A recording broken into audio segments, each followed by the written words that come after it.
Como toda guerra, a guerra tarifária do Donald Trump se sustenta numa historinha, ou então numa narrativa, para usar um termo que o noticiário leva mais a sério. E a historinha contada por ele é de que existe no mundo esse país que é maltratado e injustiçado por todas as outras nações no comércio internacional. Um país que sempre foi submetido a taxas escorchantes e que só agora se rebela, cobrando as suas taxas também. Essa versão apresenta a guerra tarifária como uma defesa dos Estados Unidos e não como um ataque ao livre comércio no mundo. Acontece que, se você olhar para os números, nada disso faz o menor sentido.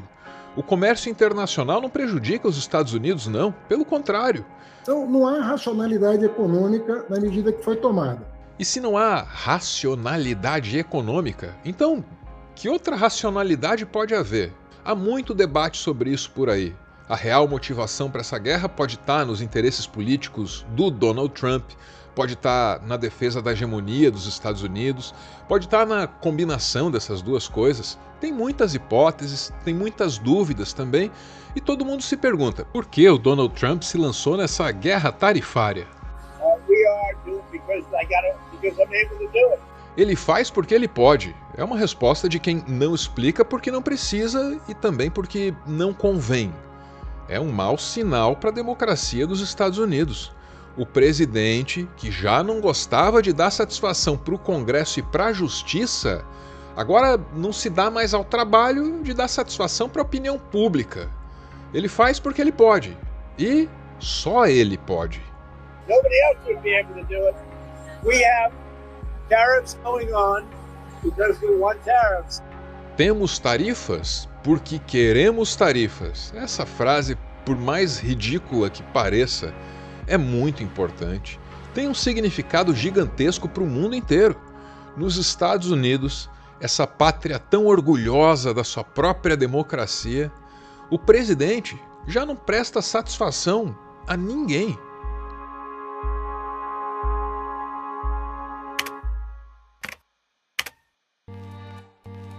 No dia 17 de julho de 2025, Lula fez um pronunciamento nas emissoras de rádio e TV do Brasil. O discurso foi uma versão mais formal, mais polida de tudo que o Lula já vinha dizendo desde que o Trump impôs a taxação de 50% sobre os produtos brasileiros. Só que em dado momento, a polidez abriu espaço para uma crítica severa contra a família Bolsonaro, que tem articulado a favor dessa taxação com os Estados Unidos. Minha indignação é ainda maior por saber que esse ataque ao Brasil tem apoio de alguns políticos brasileiros. São verdadeiros traidores da pátria. No mesmo dia, o Lula também tinha se dirigido à opinião pública dos Estados Unidos. Ele concedeu uma longa entrevista para a CNN, a original, né?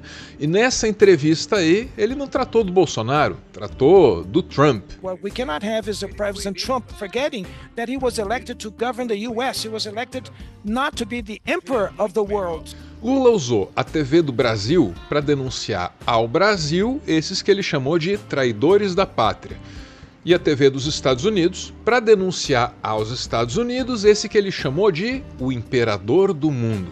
Mas nem o pronunciamento oficial, com pompa e circunstância na cadeia de rádio e TV, e nem a longa entrevista para a CNN renderam manchetes mais bombásticas que um discurso que ele fez de improviso no mesmo dia 17 em Goiânia.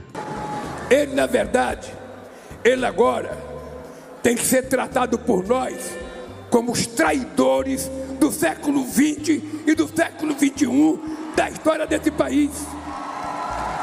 Ele que não vê mais falar da bandeira verde e amarela, ele que tem a vergonha, se esconda da sua covardia e deixa esse país viver em paz, porque eles não tiveram nenhuma preocupação com os prejuízos que essa taxação vai trazer ao povo brasileiro, que vai trazer à indústria, à agricultura, ao serviço, ao salário do povo, nenhuma preocupação.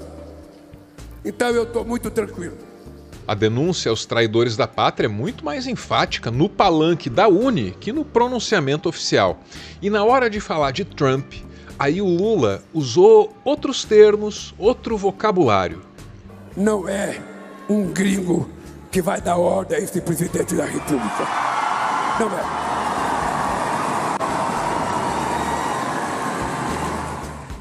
Gringo é uma palavra que pode chocar muito gringo por aí.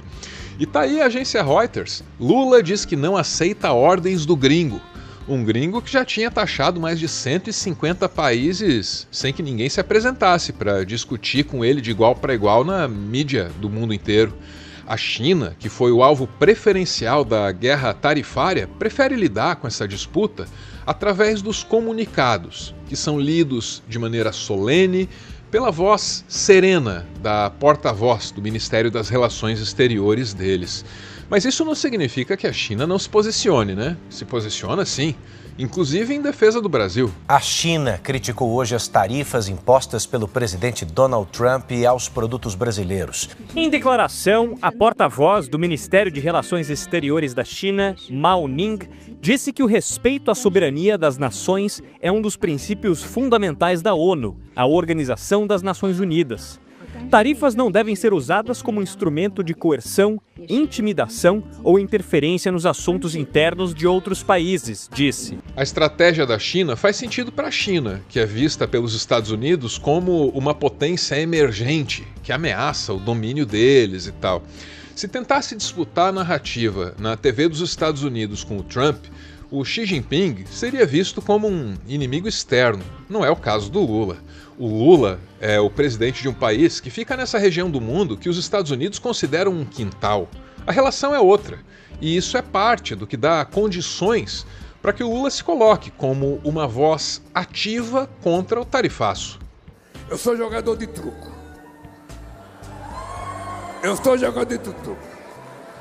Quando o cara truca, a gente tem que escolher. Eu corro ou eu grito feio na orelha dele. Então, eu tô jogando. Conquistar setores da opinião pública dos Estados Unidos parece ser parte da estratégia brasileira nesse jogo. Nós precisamos informar aos Estados Unidos que o presidente deles tem tomado medidas que estão prejudicando o mundo inteiro. É uma inversão de papéis, né? O Sul global levando democracia para os Estados Unidos. Desde o princípio, eu acho que a estratégia é fortalecer os vínculos com os setores dos Estados Unidos que podem, de uma certa maneira, nos apoiar nessa luta contra a discriminação, que é a decisão do Trump, né? E, no princípio, muitas pessoas disseram, mas essa estratégia vai esbarrar digamos assim, na falta de reação norte-americana diante do Trump, o entorpecimento americano diante do Trump. Mas você observa que já houve reações. Paul Krugman, que é um Nobel de Economia, falou, a Hillary Clinton falou, a Câmara de Comércio falou, são 6.400 empresas americanas que podem ser prejudicadas. Às vezes eu vejo um jornalista na televisão americana dizendo, puxa, o nosso café vai ficar mais caro, mas por quê? Qual a razão disso? Não há nenhuma razão evidente para o nosso café ficar mais caro. Então, existe a possibilidade de nós concentrarmos no sentido de obtermos nos Estados Unidos um apoio que, de uma certa maneira, leve o Trump a reavaliar a sua posição. Ele cita o economista Paul Krugman e também a Hillary Clinton como duas grandes vozes contra o tarifaço do Trump. E, de fato, essas vozes existem e até defendem soluções drásticas. O Krugman, por exemplo, diz que a taxação do Brasil é motivo para impeachment do Trump. Nobel de Economia, Paul Krugman, o economista americano, que é bastante influente aqui, fez um texto, enfim, em sua página para chamar a atenção da questão da tarifa para o Brasil. Ele excepcionalmente publicou ontem à noite, dizendo que o presidente americano merecia, inclusive, impeachment pelas justificativas, porque a interferência na política doméstica de outro país não pode ser uma justificativa para que o presidente da República, aqui nos Estados Unidos, imponha tarifas sobre outros países. E essa não seria a única razão para um impeachment, não. Tem várias outras. Desde o início desse segundo mandato, o Donald Trump tem abusado das chamadas ordens executivas. Com essas ordens, o presidente pode fazer valer a sua vontade sem precisar consultar o Congresso. Mas desde que a ordem executiva não contraria a Constituição, né? Tem esse limite. Um levantamento da agência Reuters mostrou que logo nos 100 primeiros dias de mandato, o Trump usou esse dispositivo legal 143 vezes. Coisa que não se via nos Estados Unidos desde a Segunda Guerra. E guerra, aliás, é outra coisa que o Trump já consegue fazer sozinho, hein?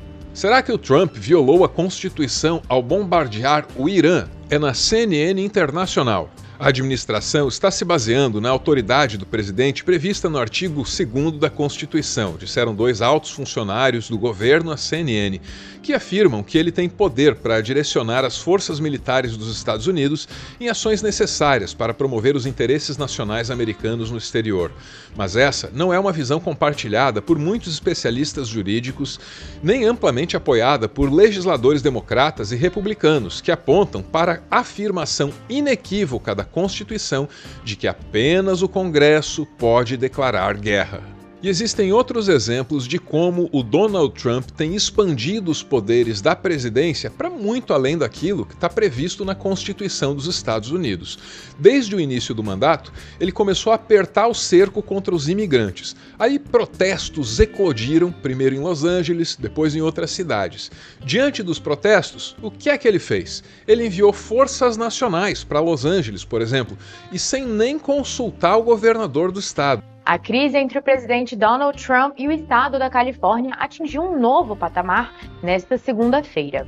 O estado entrou com uma ação judicial contestando a legalidade do envio de 2.000 soldados da Guarda Nacional para Los Angeles, medida autorizada por Trump sem o consentimento do governador Gavin Newsom. Nesse ponto, a discussão fica muito parecida com aquela anterior, sobre o ataque ao Irã. Será que o Trump poderia ter feito isso? Será que ele poderia interferir desse jeito na Califórnia, passar por cima do governador? O Trump diz que sim. E emenda ainda que esse governador aí que está questionando, ele bem que deveria ser preso. Segundo o Donald Trump, né? Pelo amor de Deus. Ele disse que Gavin Newsom é extremamente incompetente e que apoiaria a prisão dele.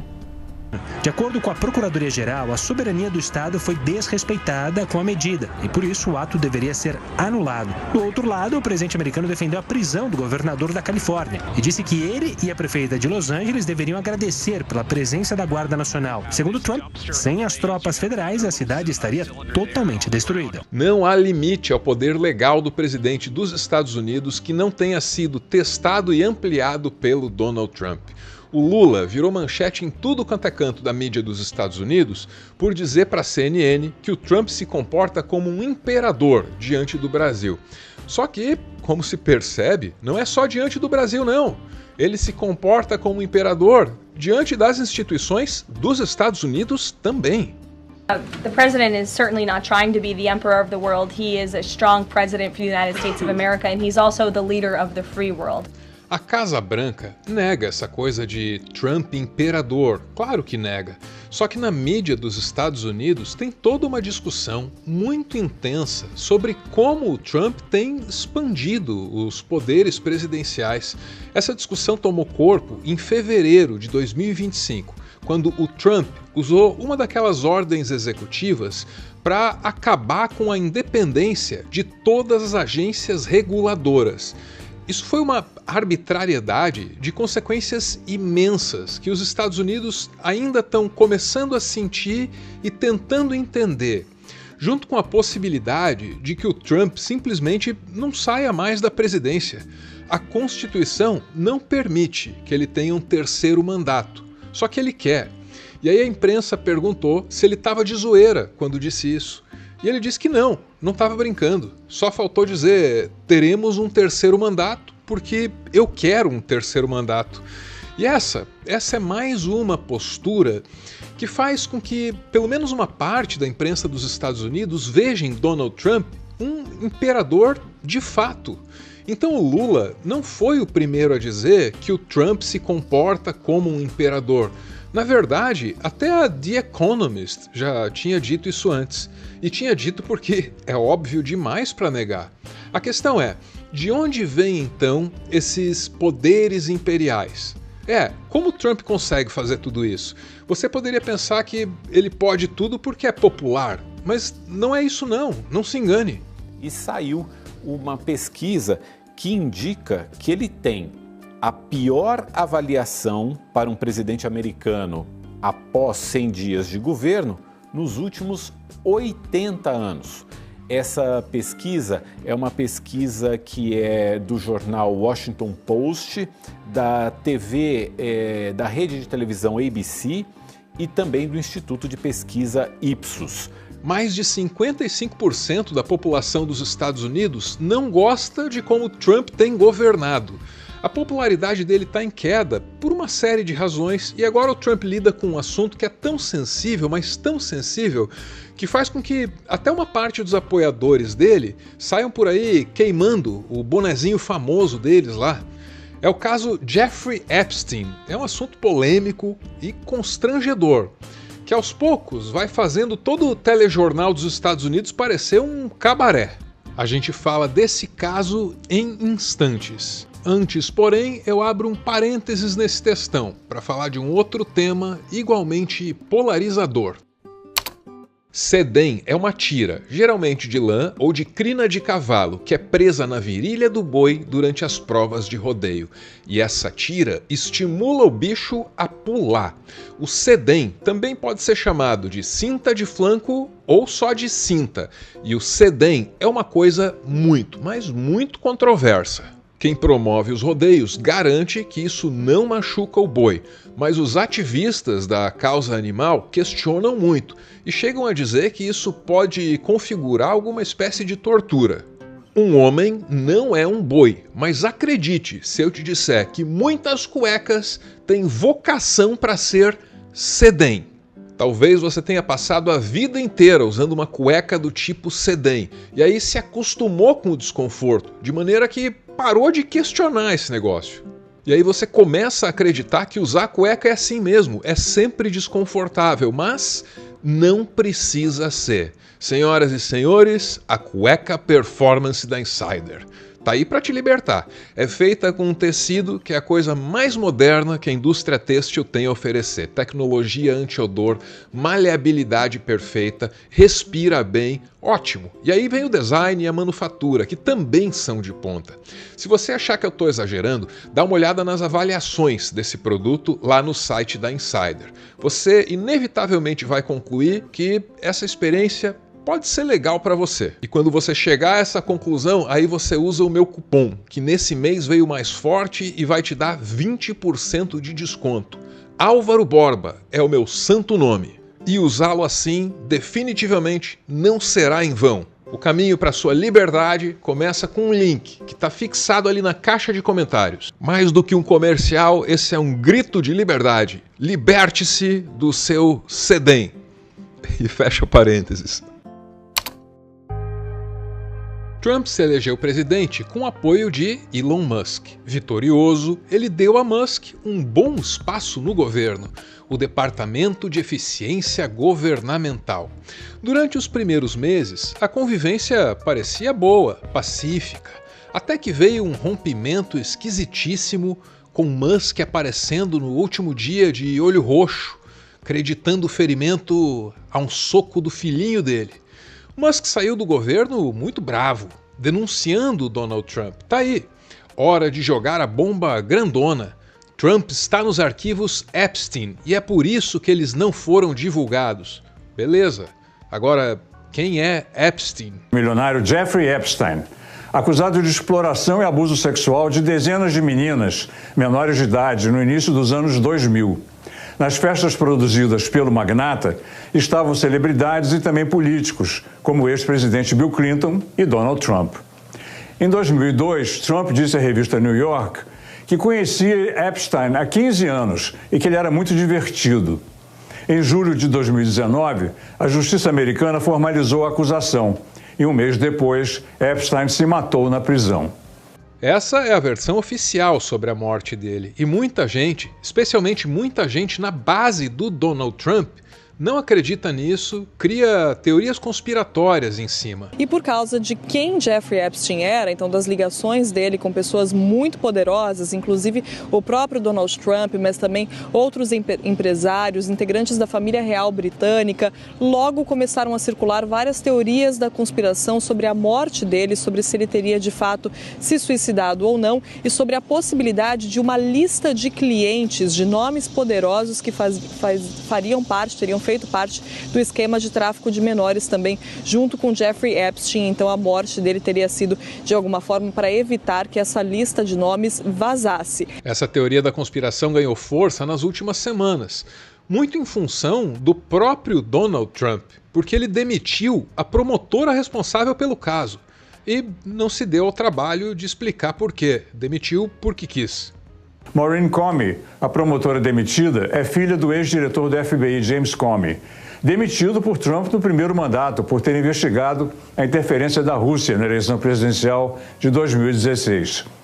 Trump tem assumido um controle mais rígido sobre o Departamento de Justiça e, desde sua posse, mais de 20 investigadores e promotores federais já foram demitidos. Se o objetivo da demissão da promotora era abafar o caso, não deu muito certo, não.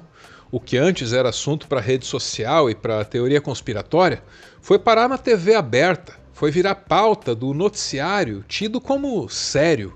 O jornalismo investigativo entrou em cena e o Washington Post encontrou uma carta que Trump teria enviado a Epstein, uma carta meio pornográfica. O Trump não pode demitir o jornalista do jornal que nem é dele, mas ele pode processar o dono do jornal e pode pedir uma indenização absurda. O presidente dos Estados Unidos, Donald Trump, apresentou na sexta-feira um processo por difamação contra o Wall Street Journal e seu proprietário Rupert Murdoch. Trump reivindica ao menos 10 bilhões de dólares após o jornal publicar um artigo que atribui ao magnata republicano uma carta obscena dirigida ao criminoso sexual Jeffrey Epstein. O processo por difamação, apresentado no Tribunal Federal do Distrito Sul da Flórida em Miami, é uma tentativa do republicano de 79 anos de se contrapor a um escândalo que ameaça lhe causar sérios danos políticos. Mas só processar o jornal não basta. O Trump precisava fazer alguma coisa para convencer a opinião pública de que ele não tem nada a ver com os crimes desse amigo dele que faleceu na prisão. Então ele determinou a liberação dos arquivos do julgamento. O governo de Donald Trump anunciou nesta sexta-feira que vai solicitar a publicação das transcrições do processo contra Jeffrey Epstein. A notícia foi divulgada depois que o presidente dos Estados Unidos ameaçou processar o The Wall Street Journal por informar que ele teria enviado uma carta ao criminoso sexual. A procuradora-geral Pam Bondi informou que o Departamento de Justiça vai solicitar ao tribunal que retire o sigilo e publique as transcrições do grande júri, no momento em que a relação entre Trump e Epstein está no foco da opinião pública. Essa solicitação depende de um juiz, que vai decidir se libera ou não os arquivos. E só isso já pode levar meses. E mesmo que esses arquivos se tornem públicos, tem promotores nos Estados Unidos que foram ouvidos pela agência Associated Press dizendo que não vai sair dali nada de relevante, nada de novo. Então, com isso, Trump estaria apenas ganhando tempo. Ganhando tempo ou talvez perdendo, porque enquanto esse assunto estiver em pauta, a conduta íntima do Trump também vai estar. O que nos leva à figura de Stacey Williams. Essa modelo foi namorada do Jeffrey Epstein. E nas entrevistas que ela tem dado, ela anda contando que ela era assediada com frequência pelo Donald Trump. E segundo ela, isso acontecia enquanto o namorado, o Epstein, olhava tudo de perto. Era algum tipo de jogo sinistro entre os dois. No relato dela parece até alguma coisa parecida com o teste de fidelidade do João Kleber, só que até mais esquisito. He was in front of me. He pulled me into him, and his hands were just on me and didn't come off. Then the hands started moving, and they were on the side of my breasts, on my hips, back down to my butt, back up, sort of. Then they were just on me the whole time, and I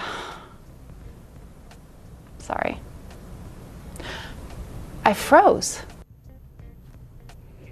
Agora junte as informações que você recebeu aqui.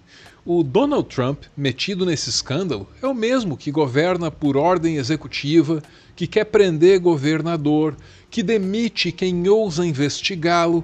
É o mesmo Trump disposto a passar por cima do Congresso, talvez até da Constituição inteira para continuar no poder.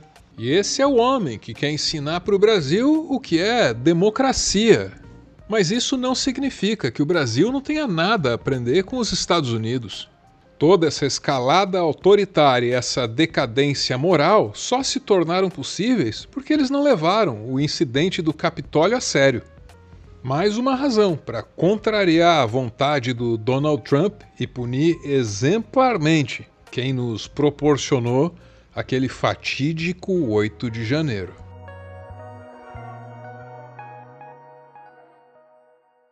Muito obrigado por acompanhar o meu textão. Quem participa do nosso clube de canais manda mensagens para o grupo no Telegram. E aí essas mensagens ajudam a compor o final do vídeo, o nosso PS. Hey, listen.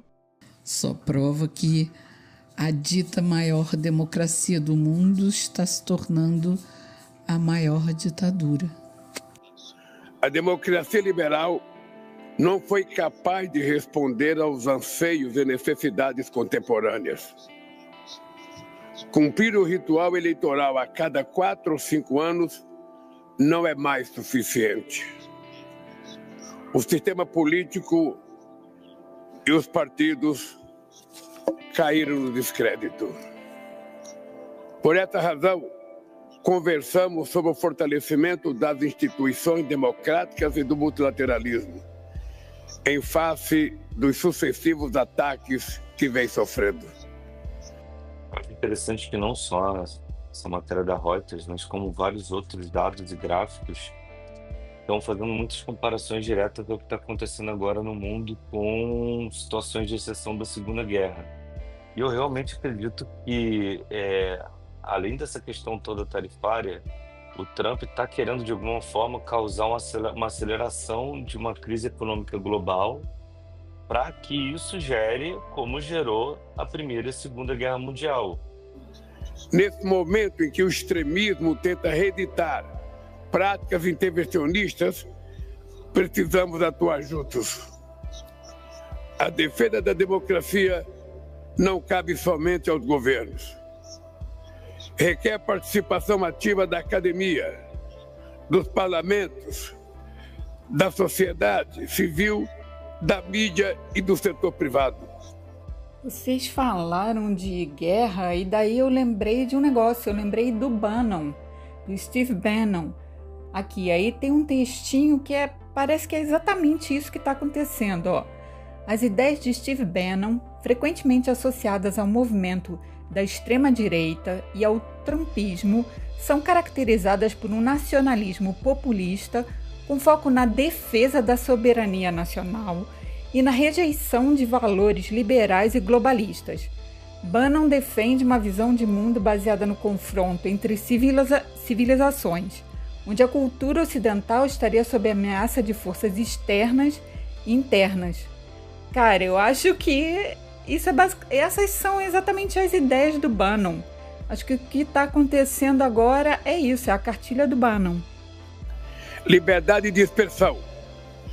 Não se confunda com autorização para incitar a violência, difundir o ódio, cometer crimes e atacar o Estado democrático de direito.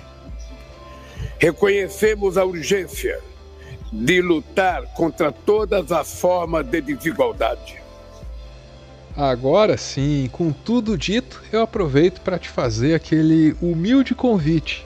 A inscrição. Se você quiser se inscrever, você vai manter alguma proximidade com esse conteúdo aqui. Tem alguma chance do YouTube te indicar os próximos vídeos e tal. E aí você não perde o canal de vista, né? Avalia se isso é importante para você. Para mim, certamente é. Certamente. Então, se você quiser se inscrever, assim, eu vou agradecer muito. Valeu!